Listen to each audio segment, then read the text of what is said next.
कौन कहता इस दुनिया में हम शक्ल नहीं होते, देख तेरा दिल मेरे दिल से कितना मिलता है। जी हाँ प्यारे दोस्तों, स्टोइक्योमेट्री में यार जान फूंकने के लिए और जान डालने के लिए एक शानदार टॉपिक लेकर मैं आपके बीच हाजिर हुआ हूं। Concept of POAC, principal of atom conservation. इसको जानने से यार आप स्टोइक्योमेट्री की दुनिया में महारत हासिल कर लेंगे। यानी काफी बार जब बैलेंसिंग में आपको प्रॉब्लम फेस करने को मिल रही होगी, वहां इक्वेशन को बिना बैलेंस किए भी स्टोइक्योमेट्री के क्वेश्चन को आप क्रैक कर पाएंगे, धराशायी कर पाएंगे आप लोग। पीओएसी का कॉन्सेप्ट जब हम लोग अप्लाई कर रहे होंगे तो बैलेंसिंग की जरूरत नहीं है। अगर हमें पहले से यही पता है कि लिमिटिंग ये है, तो लिमिटिंग वाले के ऊपर आप principal of atom conservation apply करें, मस्त हो जाए। आंसर आपको एक दो लाइन में ही यार सामने मिल रहा होगा। हाँ, एक दो लाइन की कैलकुलेशन से ही आंसर आपको पता चल रहा होगा। क्या इक्वेशन को बैलेंस करने की जरूरत नहीं है? हाँ, स्टोइक्योमेट्री के कॉन्सेप्ट को जब आप अप्लाई करते हो तो पिछली क्लास में मैंने आपको सिखाया था इक्वेशन बैलेंस करनी पड़ती है, लेकिन पीओएसी का कॉन्सेप्ट आप अप्लाई कर रहे होंगे तो इक्वेशन बैलेंस करने की जरूरत नहीं है। जब एक ही टाइप का रिएक्टेंट हो तब तो यार पीओएसी ही अप्लाई करो आप। वहां लिमिटिंग एक्सेस का तो कोई चक्कर होगा नहीं।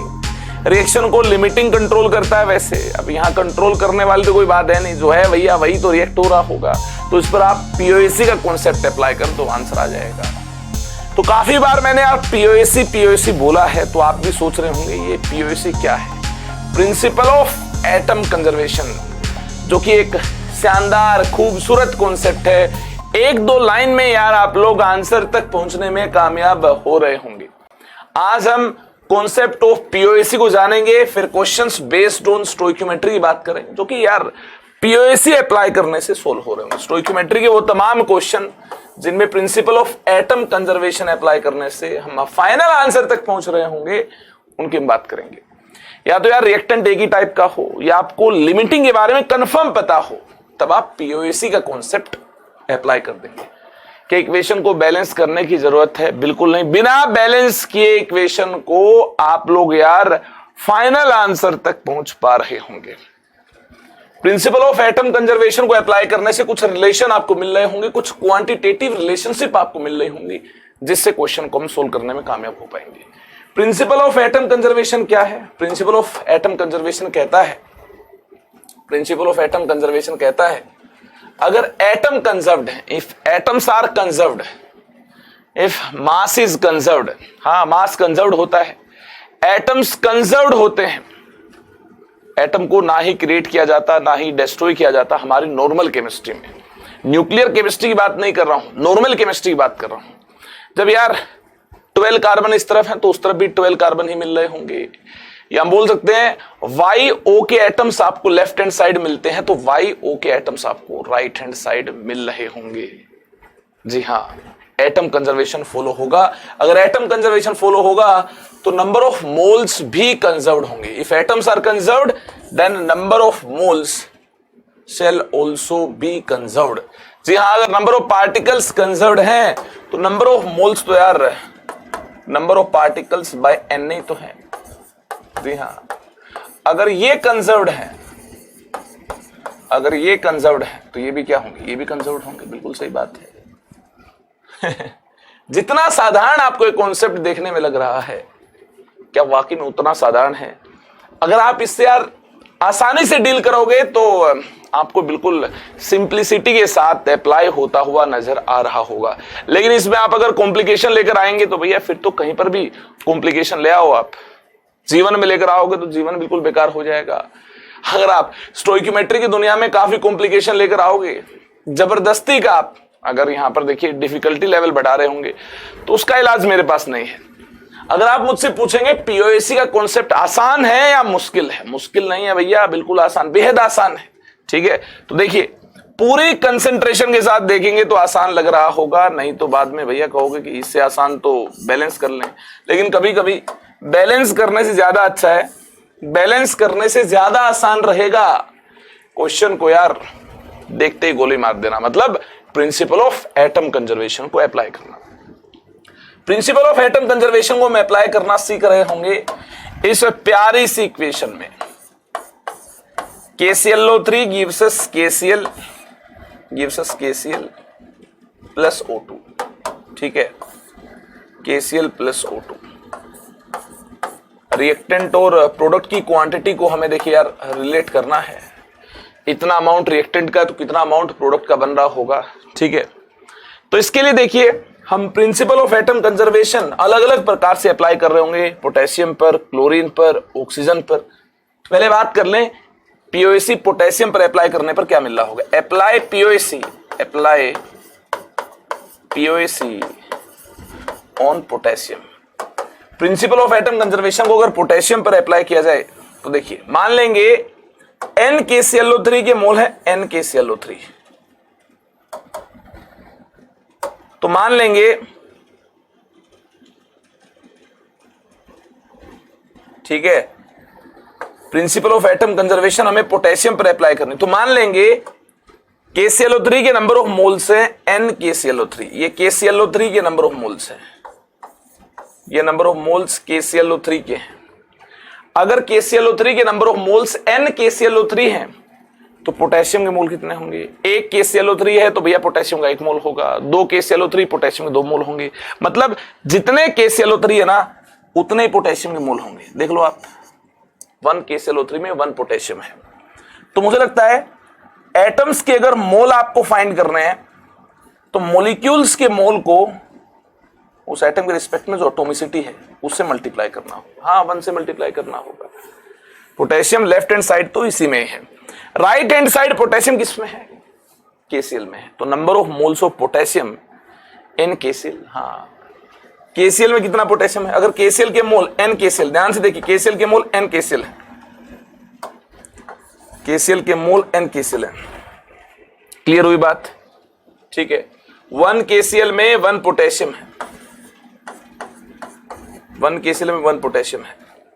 तो आपको नहीं लगता जितने KCl के मोल होंगे उतने ही पोटेशियम के मोल होंगे, into one.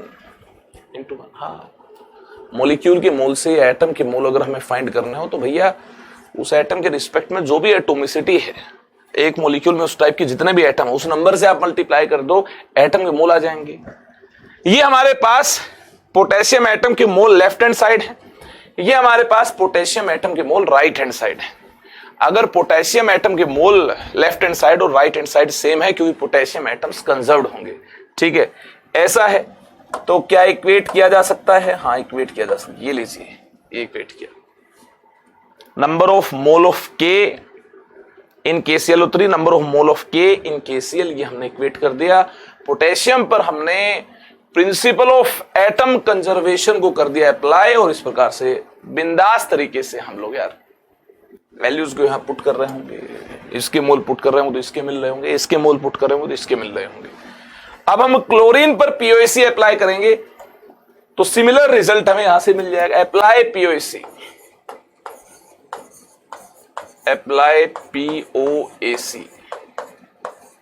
On chlorine, chlorine पर POAC अप्लाई कर रहे होंगे, सिमिलर रिजल्ट हमें यहां से मिल रहा होगा। तो देखिए फिर KClO3 के मोल है NKClO3, तो क्लोरीन के मोल कितने होंगे, N होंगे। अरे एक KClO3 में एक ही तो क्लोरीन है, हाँ ये देखो एक ही क्लोरीन है, जितने मोल KClO3 के होंगे उतने ही मोल क्लोरीन के होंगे, बिल्कुल होंगे। इंटू 1 किया जाए is equal to right hand side chlorine तो यार इसमें है, जितने मोल KCl के होंगे, जितने मोल KCl के होंगे उतने ही मोल क्लोरीन के होंगे। एक KCl में एक क्लोरीन है, हाँ जितने मोल KCl के होंगे उतने मोल क्लोरीन के होंगे, यही तो होगा। क्लोरीन इन लेफ्ट हैंड साइड, क्लोरीन इन राइट हैंड साइड इक्वल होगा। क्यों इक्वल होगा, अरे एटम कंजर्वेशन फॉलो होता है, 10 एटम उस तरफ हैं तो इस तरफ भी 10 ही एटम होंगे, और कहीं तो क्लोरीन गया नहीं, KCl के सिवा और कहीं तो क्लोरीन गया नहीं, तो सारा क्लोरीन इसमें ही समाया होगा। जितने इसके मोल है उतने क्लोरीन के मोल है, एक KCl में एक क्लोरीन तो जितने KCl के मोल उतने ही तो क्लोरीन के मोल होंगे, बिल्कुल होंगे। तो इस प्रकार से हमने principal of atom conservation chlorine पर अप्लाई कर दिया है, ठीक है। प्रिंसिपल ऑफ एटम कंजर्वेशन हमने क्लोरीन पर अप्लाई कर दिया और ये वाला रिलेशन फाइंड कर लिया है, ठीक है। पहले पोटेशियम पर अप्लाई किया था तो हमें सेम रिलेशन मिल पाया था। क्लियर हुई बात? मतलब इन दोनों की क्वांटिटी को रिलेट करने के लिए, इन दोनों के अमाउंट को रिलेट करने के लिए या तो पोटेशियम पर आप पीओसी अप्लाई कर दो, पोटेशियम यहां भी और यहां भी है, या क्लोरीन पर पीओसी अप्लाई कर दो, क्लोरीन यहां भी है, दोनों से सेम रिजल्ट मिल रहा है। तो ये क्वांटिटेटिव रिलेशनशिप आपको फाइनल आंसर की तरफ लेकर जा रही हो। अब देखिए बचा क्या, O बचा है। अब हम O एटम्स को कंजर्व कर रहे होंगे तो अप्लाई पीओसी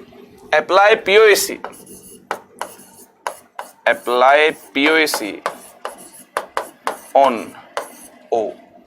ऑक्सीजन पर पीओसी अप्लाई करने, O एटम्स को हम लोग यार कंजर्व कर रहे होंगे, अप्लाई करने कर देंगे। कैसे? देखिए, अगर KClO3 के नंबर ऑफ मोल NKClO3, ध्यान से देखना, KClO3 के नंबर ऑफ मोल NKClO3 है, तो इसमें O के नंबर ऑफ मोल कितने होंगे? एक KClO3 में 3 O है, यानी O के जो मोल्स हैं ये इसके मोल से 3 गुना होंगे। अरे भैया, एक KClO3 से 3 O मिलते हैं, इसका नंबर अगर n है तो इसका नंबर क्या हो जाएगा? 3 × n हो जाएगा। हाँ, यही होगा। तो मैं आपको बस ये कहना चाहता हूं, मैं आपको बस ये बताना चाहता हूं कि जो मोल KClO3 का होगा उसका 3 गुना मोल किसके होंगे? O के होंगे। चलिए, O के मोल ये हमने लेफ्ट हैंड साइड इंडिकेट कर दिए। अब O के मोल देखना राइट हैंड साइड कितने होंगे। देखिए, अगर O2 के मोल NO2 है, एक O2 में 2O है, एक O2 में 2O है। अगर O2 के मोल NO2 है, O2 के मोल अगर NO2 है, ठीक है, O के मोल कितने होंगे? 2N होंगे। तो इसको किससे मल्टीप्लाई कर, इसको 2 से मल्टीप्लाई करना होगा। हाँ, O के मोल के लिए, O एटम्स के मोल के लिए किससे मल्टीप्लाई करना होगा? 2 से मल्टीप्लाई करना होगा। इस प्रकार से O atoms in left hand side, O atoms in right hand side हमने इक्वेट कर दिया है, O एटम्स के मोल को इक्वेट कर दिया है।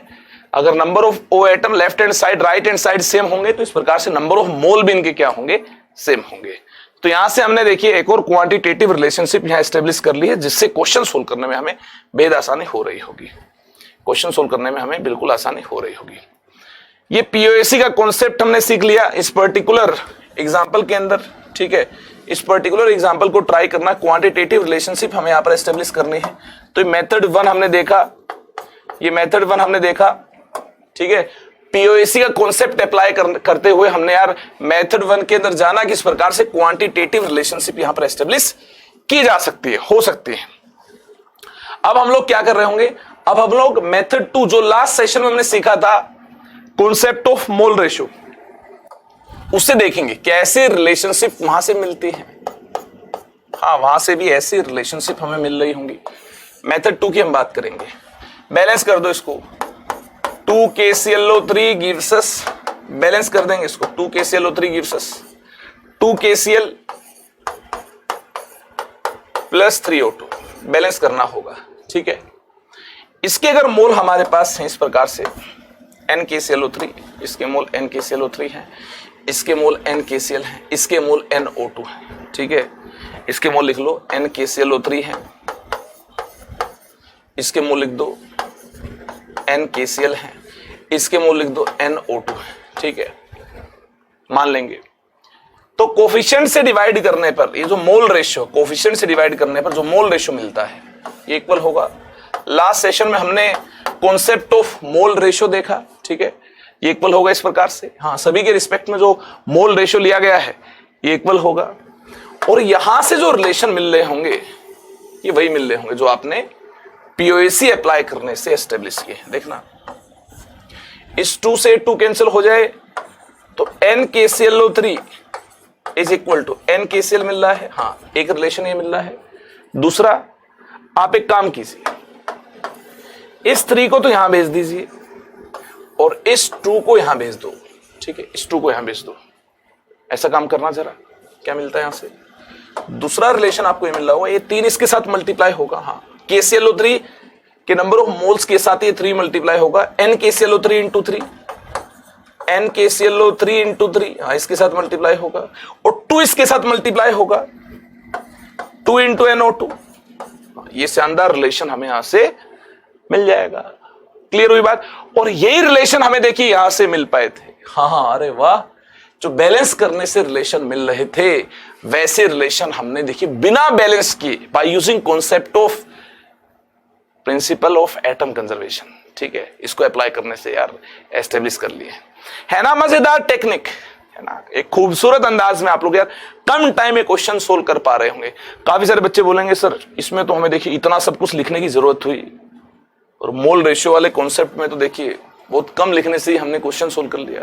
यहां आपको ऐसा लग रहा है, ठीक है, जब एक्चुअल क्वेश्चन आपके सामने आएगा तब देखना नाटक तो वहां होगा। हाँ, वहां होगा बड़े लेवल का हंगामा।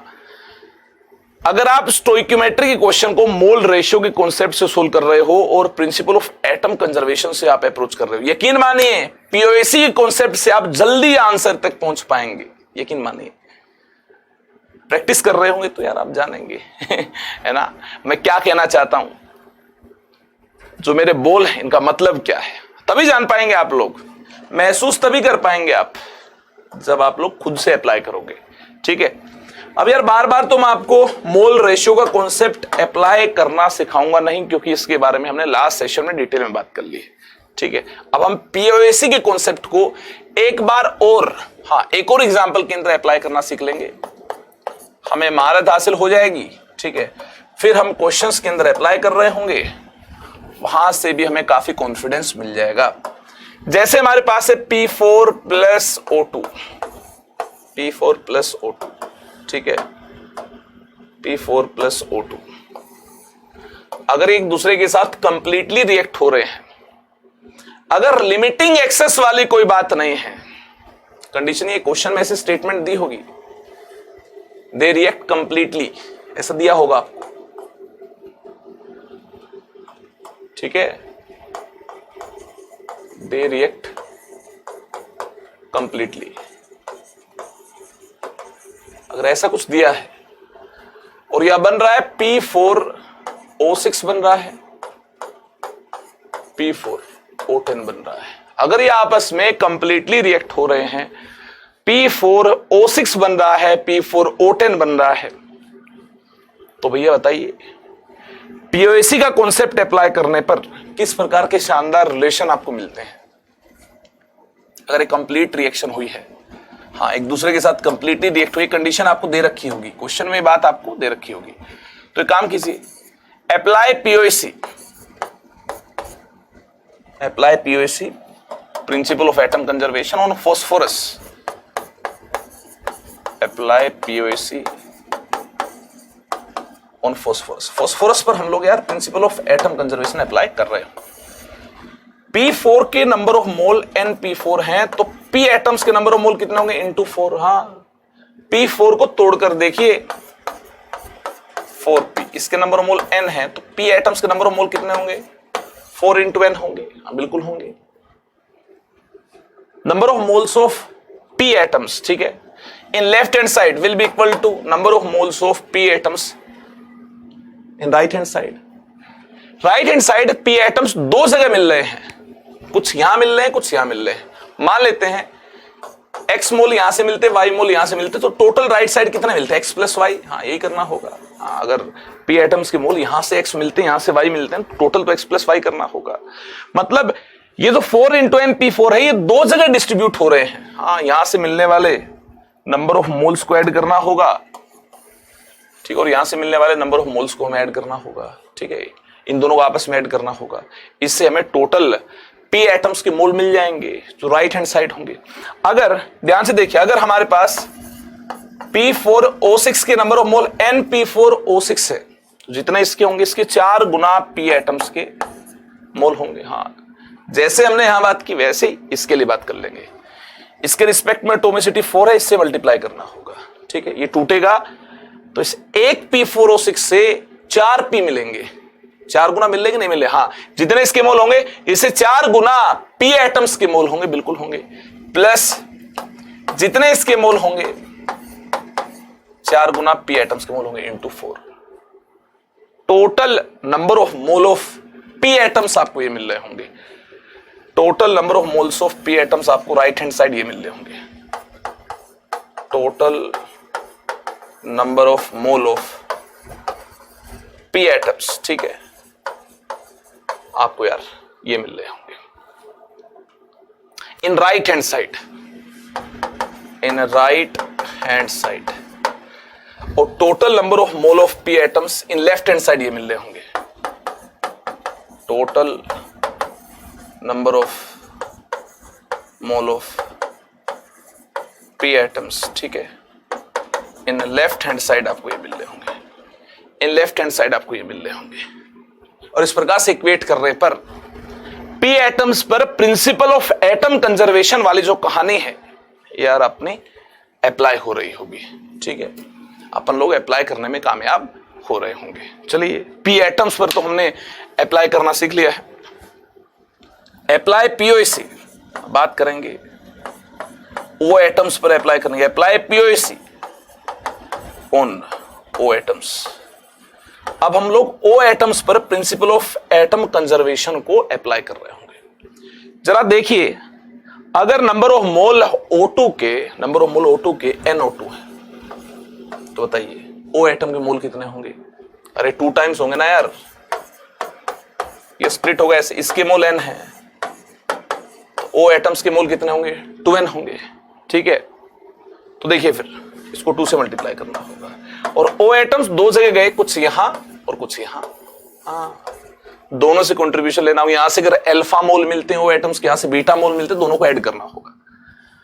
अगर यहां से P4O6 के नंबर ऑफ मोल इतने हैं, यहां से P4O6 के नंबर ऑफ मोल इतने हैं, तो ओ एटम्स के मोल कितने होंगे भैया? ओ एटम्स P4O6 के नंबर से 6 गुना होंगे। यहां तोड़ोगे तो 6 ओ एटम्स मिल रहे होंगे 1 P4O6 से। हाँ, इसको तोड़कर देखो, स्प्लिट करके देखो भाई, तब आप जान पाएंगे। 1 P4O6 को आप स्प्लिट करके देख रहे होंगे, तब आपको पता चल रहा होगा कि 1 P4O6 से आपके 6 ओ एटम्स मिल रहे हैं, ठीक है। जितने इसके मोल है आपको यार 6 गुना ओ एटम्स के मोल मिल रहे होंगे, प्लस ओ एटम्स यहां भी है, हाँ यहां से भी कंट्रीब्यूशन हमें लेना होगा जितने इसके मोल हैं, NP4O10 जितने इसके मोल हैं।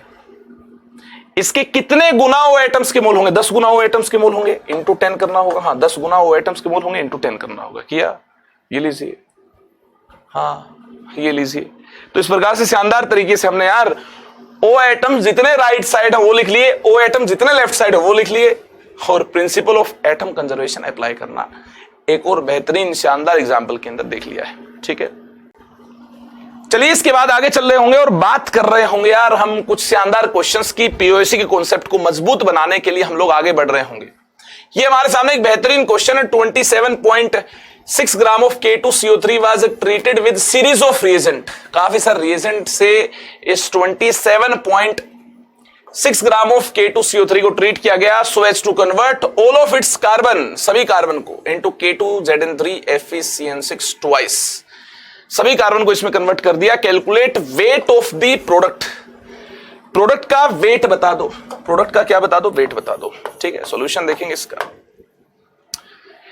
इस क्वेश्चन की जो स्टेटमेंट है यार, ये स्टेटमेंट आपको बयां कर रही है कि कार्बन पर पीओसी आप अप्लाई करो। कैसे पता? ध्यान से देखेंगे तो आपको यार इसका आभास हो रहा होगा। Apply POC on carbon. ध्यान से देखिए, सभी कार्बन एटम्स को कन्वर्ट कर दिया गया है, सभी कार्बन एटम ट्रांसफॉर्म हुए हैं, हाँ इसके अंदर चले गए हैं। क्वेश्चन बोल रहा है सभी कार्बन K2CO3 के इसके अंदर चले, इसके अंदर समा गए हों। हाँ, ऐसा लगता है मानो इसके अंदर समा गए हों। ये क्वेश्चन की स्टेटमेंट कह रही है। कार्बन वेस्ट हुआ ही नहीं, काफी सारे रिएजेंट से, काफी सारे स्टेप में बात आगे पहुंची है। हाँ, यहां तक हम लोग पहुंच पाए हैं। K2ZN3 पता नहीं कितने स्टेप में रिएक्शन हुई है, CN6 ट्वाइस। कार्बन पर पीओसी अप्लाई करने के क्वेश्चन में बात छिपी हुई स्टेटमेंट के अंदर, आई होप आपने पहचान लिया होगा। अगर इसके number of mole n K2CO3 है तो कार्बन के नंबर ऑफ मोल कितने होंगे? जितने इसके उतने कार्बन के नंबर ऑफ मोल होंगे। एक K2CO3 में एक कार्बन, हाँ जितने इसके नंबर ऑफ मोल उतने कार्बन के number of mole. Right hand side देखिए, जितने number of mole n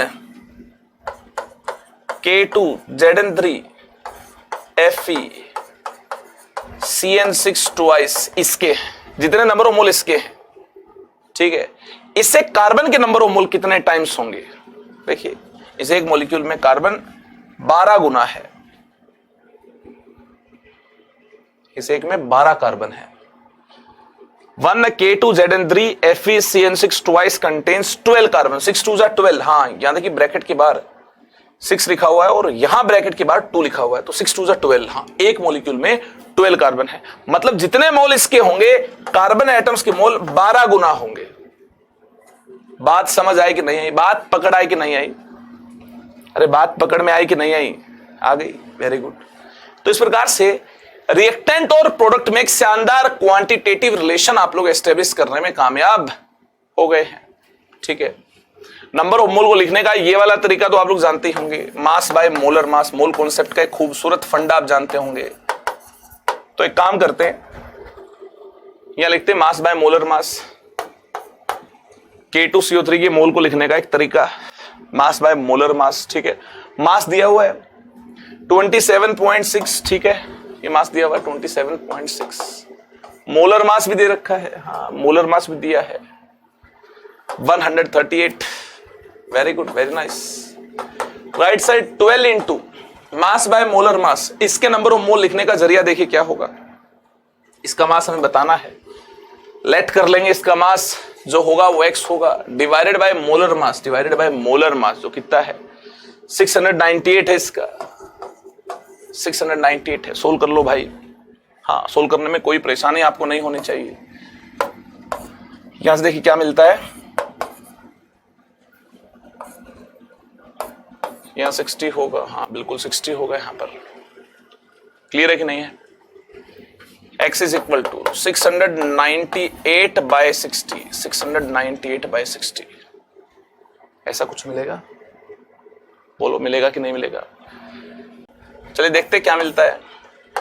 698 divided by 6 करने पर 6 1 जा 6, 9 नीचे आएगा, 6 1 जा 6, 3 आएगा, 8 मिल रहा होगा, 6 6 जा 36, ठीक है। और फिर 10 से डिवाइड करें तो मुझे लगता है ये हो जाएगा 11.6, ठीक है। क्या आपका भी आंसर ये मिलता है? कैलकुलेशन को याद ना करें भैया, हर किसी का सोल्व करने का तरीका यूनिक हो सकता है। मेरा आंसर तो ये आ गया कि आपका आंसर भी यही, जल्दी से कमेंट सेक्शन में जाकर बताएं अगर यही है तो। Very good, very good, very nice, ठीक है। आगे चलें, चलिए पीओसी पर बेस्ड एक और शानदार क्वेश्चन आपके सामने है। 25.4 gram of iodine and 14.2 gram of chlorine are made to react completely to yield a mixture of ICl and ICl3। ये आपस में रिएक्ट होंगे, ICl ICl3 बन रहा होगा। Calculate number of moles of ICl and ICl3। ICl और ICl3 के number of moles आप बता दो। ये वैसा ही क्वेश्चन है जैसा आपने एग्जांपल में देखा था, P4O6 और P4O10 दोनों बनते हैं जब P4O2 के साथ रिएक्ट हो रहा होगा। ये सिमिलर मैनर में आपसे पूछा गया है, क्या बता दो कि नंबर ऑफ मोल कितने होंगे प्रोडक्ट के। वहां P4O6 और P4O10 पर कमेंट करना था, जो एग्जांपल मैंने आपको बताया। कोई टेंशन वाली बात नहीं है, सॉल्यूशन देखिए मजा आएगा आपको। बैलेंस करना नहीं है, कंप्लीटली रिएक्ट हो रहे हैं, लिमिटिंग एक्सेस का यहाँ कोई चक्कर है नहीं, ठीक है। क्या बनेगा? ICl बनेगा, ICl3 बनेगा। क्वेश्चन की स्टेटमेंट बोल रही है, ठीक है, क्वेश्चन की स्टेटमेंट बोल रही है। लेट कर लेंगे, इसके नंबर ऑफ मोल x मोल है, इसके नंबर ऑफ मोल y मोल है। लेट कर लेंगे, x मोल y मोल है। ये काम कीजिए, इसको लेट मत कीजिए, लेट इसको कीजिए। इनके मोल x मोल y मोल, इनके मोल x मोल, क्योंकि x एंड y की वैल्यू हमें फाइंड करनी है, ठीक है, और इनके मोल ही हमें फाइंड करने हैं। तो x मोल y मोल आप इनको मान लो, इनके मोल तो आप लिख ही देंगे कैसे। 25.4 ग्राम आयोडीन दे रखा है, ठीक है, 25.4 ग्राम आयोडीन दे रखा है। आयोडीन का एटॉमिक मास होता है 127, आयोडीन 2 है, मोलिकुलर मास इतना होगा, मोलर मास इतने ग्राम होगा। तो यहां से नंबर ऑफ मोल मिल जाएगा आपको 0.2 मिल जाएंगे, नहीं 0.1 मिल जाएंगे, नंबर ऑफ मोल 0.1 मिल जाएंगे। ये 254 ही तो है, हाँ 0.1 इतने मोल मिल जाएंगे। यहाँ देखिए 14.2 ग्राम है, इसका एटॉमिक मास 35.5 है, 2 एटम है, मोलिकुलर मास इतना होगा, मोलर मास 71 होगा। यहां से देखिए नंबर ऑफ मोल मिल जाएंगे 0.2, नंबर ऑफ मोल मिल जाएंगे यहां से 0.2। क्लियर हुई बात? अब क्या करें? दोनों अगर कंप्लीटली रिएक्ट हो रहे हैं तो एक बार तो आयोडीन पर पीओसी अप्लाई कर रहे होंगे, एक बार क्लोरीन पर पीओसी अप्लाई कर रहे होंगे। तो देखिए किस प्रकार से आयोडीन पर पीओसी अप्लाई की जाएगी। एक इक्वेशन मिल जाएगी, POC on iodine, apply POC on iodine. Iodine पर हम लोग पीओसी अप्लाई कर रहे होंगे। देखिए आयोडीन की I2 के नंबर ऑफ मोल अगर NI2 है तो आयोडीन एटम्स के मोल कितने होंगे, आयोडीन एटम्स के मोल कितने होंगे, इसको 2 से मल्टीप्लाई करना होगा। हाँ, इसको 2 से मल्टीप्लाई करना होगा। आयोडीन एटम्स के मोल के लिए इसको किससे मल्टीप्लाई करना होगा, 2 से मल्टीप्लाई करना होगा। क्या मल्टीप्लाई, क्लियर हुई बात। हाँ, आयोडीन एटम्स के मोल लेफ्ट हैंड साइड इतने होंगे। Right hand side iodine atom यहां भी है, आयोडीन एटम यहां भी है। इसके एक मॉलिक्यूल से एक एटम मिलता है, इसके एक मॉलिक्यूल से एक एटम मिलता है, यानी जितने इसके मोल होंगे उतने आयोडीन के मोल होंगे, जितने इसके मोल होंगे उतने आयोडीन के मोल होंगे। मतलब NiCl/1 आयोडीन के मोल इससे इतने मिल रहे होंगे, इससे आयोडीन के मोल इतने मिल रहे होंगे। Total mole right hand side iodine कैसे होंगे, हाँ इन दोनों को ऐड करना होगा, इतने होंगे। क्लियर हुई बात। यहां से जो कंट्रीब्यूशन मिलता है यहां से मिलता है, उनको यार ऐड कर दो तो टोटल आयोडीन के मोल आपको राइट हैंड साइड मिल जाएंगे। इसको हमने क्या मान रखा है, इसको हमने x मान रखा है। हाँ, इसको हमने क्या माना, इसको हमने y मान रखा है, इसको y मान रखा है। तो यहां से एक रिजल्ट हमें मिल रहा है, यहां से एक रिजल्ट मिल रहा है क्या, x plus y is equal to, x plus y is equal to, इसकी वैल्यू 0.1 है। हाँ, इसकी वैल्यू 0.1 है। x plus y is equal to 0.2, x plus y is equal to 0.2। एक रिजल्ट हमें यहां से मिलता है। x एंड y में एक इक्वेशन हमें यहां से मिलती है। ठीक है भैया, बहुत बढ़िया है। आगे चलते हैं फिर कि x एंड y में दूसरी इक्वेशन मिल सकती है। बिल्कुल, ये तो पीओसी हमने आयोडीन पर अप्लाई की है, इस पर भी तो अप्लाई की जा सकती है। हाँ, इस पर भी अप्लाई की जा सकती है। तो चलिए फिर आगे चलते हैं, देरी किस बात की है। Apply POC on chlorine. हाँ, ये काम करो, पीओसी ऑन Cl एटम्स पर हमें कंजर्वेशन अप्लाई करना है। तो left hand side chlorine atoms के मोल कितने होंगे, मान लेते हैं Cl2 के मोल इतने हैं, तो इसे एक Cl2 में 2 क्लोरीन है, तो क्लोरीन एटम्स के मोल जो होंगे जस्ट डबल होंगे, इसके मोल से जस्ट क्या होंगे, डबल होंगे। ठीक है। राइट हैंड साइड क्लोरीन 2 जगह है, यहां है, यहां है। ठीक है, दोनों से कंट्रीब्यूशन लेना होगा। ICl के नंबर ऑफ मोल इतने हैं, तो जितने ICl के मोल हैं उतने ही यहां से मिलने वाले क्लोरीन के मोल हैं। ICl के जितने मोल हैं उतने ही क्लोरीन के मोल हैं। ठीक है। ICl3 के जितने मोल हैं, ICl3 के जितने मोल हैं, इसको 3 से मल्टीप्लाई करना होगा। हाँ, इसको 3 से मल्टीप्लाई करना होगा। जितने ICl3 के मोल हैं इनको 3 टाइम्स करना होगा, 3 से गुना करना होगा इसको। एक ICl3 में 3 क्लोरीन होते हैं, एक ICl3 में 3 क्लोरीन होते हैं, तो जितने इसके मोल होंगे इसके 3 गुना क्लोरीन के मोल होंगे, इसके 3 टाइम्स किसके मोल होंगे, क्लोरीन एटम्स के मोल होंगे। ठीक है, क्लियर हुई बात। जितने इसके मोल है इसके 3 गुना क्लोरीन एटम्स के मोल है। तो क्लोरीन एटम्स के मोल कुछ हमें यहां से मिलते हैं, क्लोरीन एटम्स के मोल कुछ हमें यहां से मिलते हैं। टोटल मोल हमें क्लोरीन एटम्स के इस प्रकार से राइट हैंड साइड ये मिलते हैं। Left hand side chlorine atom के मोल ये मिलते हैं। क्लोरीन एटम कंजर्व्ड हैं, तो लेफ्ट हैंड साइड और राइट हैंड साइड इनके जो मोल हैं ये क्या होंगे, इक्वल होंगे। ठीक है। इसकी वैल्यू आप जानते हैं क्या, नहीं जानते, फाइंड करनी है। इसकी वैल्यू जानते नहीं जानते हैं। इसको लेट किया x, इसको लेट कर रखा है y। ठीक है। इसकी वैल्यू हम जानते हैं। Cl2 के मोल हमने यहां लिख रखे हैं। Cl2 के मोल कितने, 0.2। Cl2 के मोल हमने यहां लिखे हुए हैं 0.2। ठीक है, यहां आएगा 0.2। यहां से एक शानदार रिजल्ट हमें मिलता है। क्या शानदार रिजल्ट ये मिलता है, x plus 3y, x plus 3y is equal to 0.4, is equal to 0.4। एक शानदार रिजल्ट हमें यहां से ये मिलता है। ये सेकंड रिलेशन है, ये रिलेशन 2 है। रिलेशन 1 और रिलेशन 2 से देखिए हम क्या बोल सकते हैं। 2 - 1 करने पर, ऑन सब्ट्रैक्टिंग 1 फ्रॉम 2, ठीक है ना, 1 को 2 में से सब्ट्रैक्ट करने पर क्या मिलता है, 2 से तो मिलता है x plus 3y is equal to 0.4, 2 से मिलता है। 1 से क्या मिलता है, x plus y is equal to 0.2। हाँ, 1 से मिलता है x plus y is equal to 0.2, 1 से मिलता है। सब्ट्रैक्ट किया, 2 में से 1 को माइनस किया, 2y is equal to 0.2, 2y is equal to 0.2, 2y is equal to 0.2 मतलब y is equal to 0.1, y is equal to 0.1। एक काम कीजिए, 1 में y इज इक्वल टू 0.1 को पुट कीजिए। On putting y is equal to 0.1 in equation 1 we get, क्या मिलता है यहां से, y को 0.1 पुट कीजिए तो x plus 0.1 is equal to 0.2, right. x plus 0.1 is equal to 0.2, हाँ यहां 0.1 आपने पुट किया तो यहां से देखिए x इज इक्वल टू 0.1 मिलता है, x इज इक्वल टू यहां से 0.1 मिलता है। क्लियर हुई बात, ठीक है। तो x एंड y हमने फाइंड कर लिया। x हमने किसको लेट किया था, number of mole of ICl को, ठीक है, और y हमने किसको लेट किया था, number of mole of ICl3 को। तो इस प्रकार से number of mole of ICl and ICl3 हम लिखने में कामयाब हो गए हैं। ICl के नंबर ऑफ मोल 0.1, ICl3 के नंबर ऑफ मोल 0.1, ये हो जाएगा इसका राइट आंसर। आई होप आप भी यार इस प्रकार से बेबाक तरीके से फाइनल आंसर तक पहुंचने में कामयाब हो पाए। ये देखिए, दिखने में बड़ा खतरनाक है लेकिन उतना खतरनाक एक्चुअल में है नहीं। सॉल्यूशन देखिए, पीओसी को अप्लाई कर रहे होंगे, ध्यान से देखिए। 0.3 मोल ऑफ LiLH4 है ईथर सॉल्यूशन, ठीक है, वाज प्लेस्ड इन फ्लास्क। 74 ग्राम बोले तो 1 मोल टर्सरी ब्यूटाइल अल्कोहल, हाँ टर्सरी ब्यूटाइल अल्कोहल है, कोई फॉर्मूला नहीं दे रखा है। अभी आप इतने ऑर्गेनिक भी नहीं जानते हैं कि फॉर्मूला लिख पाए, या फिर फॉर्मूला लिखने की जरूरत यहां है भी नहीं, ठीक है, ये मान सकते हैं। द प्रोडक्ट इज, प्रोडक्ट आपको दिया है। Find weight of product if lithium atoms are conserved.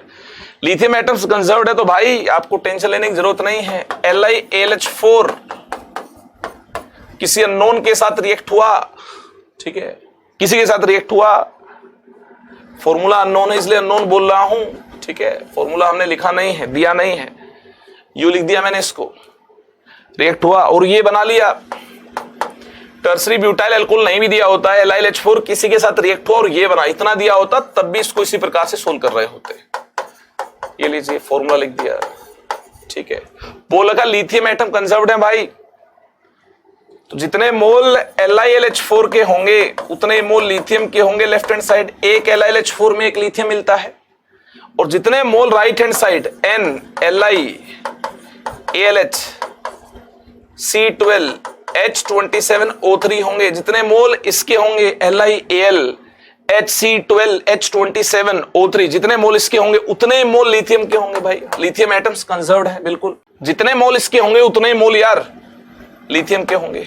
बात हुई क्लियर। तो क्या करें, नंबर ऑफ मोल को कैसे लिख रहे होंगे, इसके मोल तो दे रखे हैं 0.32, इसके मोल तो दे रखे हैं, ठीक है भाई। इसके मोल को लिख दिए mass by molar mass, mass by molar mass, ठीक है। तो मास हमें यहां से मिल जाएगा, मास हमें यहां से मिल जाएगा। मोलर मास को अगर हम पुट कर दें, लिथियम के लिए 7, एल्यूमिनियम के लिए 27, हाइड्रोजन है टोटल 28, तो 28 मास हो जाएगा। एक कार्बन का मास 12, कार्बन 12 है 144 मास हो जाएगा। एक का मास 16, 3 का मास 48 होगा, हाँ ये होगा। यहां से हमें m मिल जाएगा। m कितना मिल रहा होगा, सोल्व कर लो आप, m आपको इतना मिल रहा होगा, ठीक है। ये हो जाएगा इसका राइट आंसर, सोल्व कर लो।